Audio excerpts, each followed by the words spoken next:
Hey, welcome to Stockton University Sustainability Lab. My name's Patrick Haase. I'm a professor of sustainability, and this is my lab. Or more correctly, this is the lab for all the students that are working here and learning about renewable energy, alternative vehicles, high-performance buildings, and all kinds of really cool stuff that's going to help us save the planet.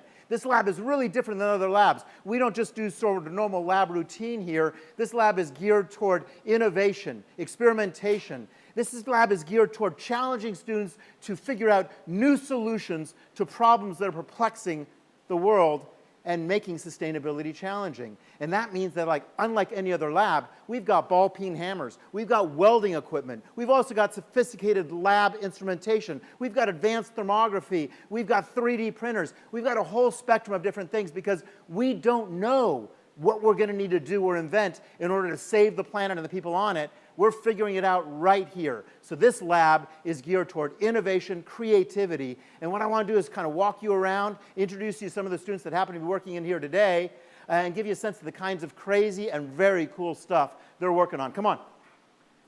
Brendan, how you doing? Good. YouTube, Brendan, YouTube. What are you working on, bud? I'm testing the thermal conductivity of insulation. It works by heating a top plate and a cold plate, and it measures the heat flow through the piece of insulation. Awesome. Is that the insulation you're testing? Yes, I'm testing a piece What is that? PIR. PIR? That's polyisocyrenate. It's a weird, cool polymer that is an awesome insulator. What do you think you're going to find? It's going to have a high resistivity To heat transfer, right. So it's a pretty good stuff to make buildings out of, I guess, yes. Right? Okay, cool. And how come it's shiny on one side? to prevent. You got it. Radiation is the term he's searching for. Awesome, man. Take care. What do we got here? Andrew, what's going on? So I'm also using PIR. This is a hot box. So we're testing a SIPS panel, which is 2 oriented strand boards sandwiched with PIR. And we're testing the radiative heat flow through the material. So it's an alternative to standard stick framing. Awesome. Are you in the middle of a test, or can we kind of open it up a little bit? Yeah, you can open it up. So this thing opens up, and I think what they're doing, they made a sandwich here. So what they've done is kind of simulated a wall for a building to kind of see how it would perform and how much heat would be allowed through. Again, high-performance building. Our goal here is not to create problems, but to create solutions. So for example, creating high-performance buildings that actually allow people to live their lives healthier, happier, while also saving energy, and so saving the planet. Yep. How's it working? It's working good. It's we're going to test it, and even though it doesn't have any studs, it should work a lot better than standard fiberglass. Oh, right, because the wood studs sort of let the heat through. Yeah, so this allows you to build a wall without having those wood studs. Yep. Right. Brilliant. Brilliant. Lewis, come on over here, man. Lewis, YouTube, Lewis. What you doing? So right here, I'm trying to calculate the coefficient of performance with this ground source heat pump. Ground source heat pump. What does that mean? That sounds really complicated. It takes heat out of water that's in the ground and takes that energy, the heat energy out of the water, and puts it into the air in the building or house. And so right now I'm trying to calculate the overall volume of water in this system so I can get the approximate BTUs needed to heat it to that temperature based on the water temperature differences. And through that I can calculate my coefficient of performance. That's really awesome. How's it working? It's going pretty well, just setting up, getting on the map. Cool. Are you expecting to find this to be pretty efficient or what? Yeah, it actually should be well over 100% efficient, because that's how most heat pumps work. It just works on a smaller portion of the water, and Right. yeah, it's a lot more efficient. I love it. So again, we're trying all different kinds of things here. So we obviously do the obvious stuff, wind energy, solar energy, stuff like that. But even geothermal, different kinds of heat pumps, different kinds of devices. We want to figure out what's the best way of heating and cooling a house in different kinds of situations. And that, again, requires innovation, creativity. Eric, how you doing? Sir, how are you? Cool. What you up to, man? Hydroelectric. I just said hydroelectric. He's making a go-kart that's powered by the dam. I like it. Yeah, right. This is a battery-powered go-kart that gets fed off of and retopped by our generator here. The Awesome. generator is going to feed into our chargers here, which will then top off our batteries and be on the way. So this is like a model of a regular hybrid, except we've built it in a go-kart so you can kind of see all the parts, right? Yep. I guess you could probably also change the parts. Like you could swap out the battery types and things like that. You can swap out the controller here, all different types of things. And kind of like see like, or whatever, lead acid batteries better than lithium batteries or whatever, stuff like that. And then we Awesome. can also put up little devices here to test the drag coefficients and stuff like that. Oh, You can right, do like that, change yeah. the shape. Sure, we can do I a love lot of it. things with this. It's I love kind of it. bare bones, so we can mold it to. Okay, most important question, is it going to be fast? It depends. That's sustainability. Right, it depends on, it depends. Okay, okay, so it depends on the batteries, it depends on the, No, yeah, I got you. This model right here probably won't be fast. Right. It'll be dependable, so we don't blow up everything all the time. 'Cause we're students, right? But, yep. You know what, Eric brings a good point out though, which is normal labs, what you want to do is avoid failure, right? So maybe you've had like, I don't know, a physics lab or a biology lab, and the teacher's always kind of like, you know, do it this way, do it that way, everything's laid out for you. We don't do that. What we do is figure it out, Eric, make the best go-kart you possibly can and see what it works like.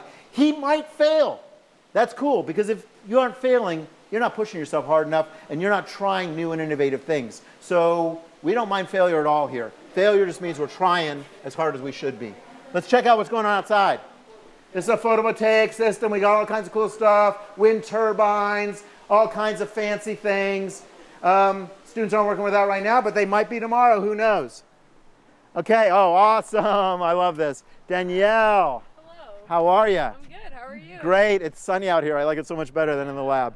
What you working on? We're doing our solar thermal system. We're going to test out 2 different panels. So this is the first one we have here right now. The other one's right inside. It's a flat plate collector.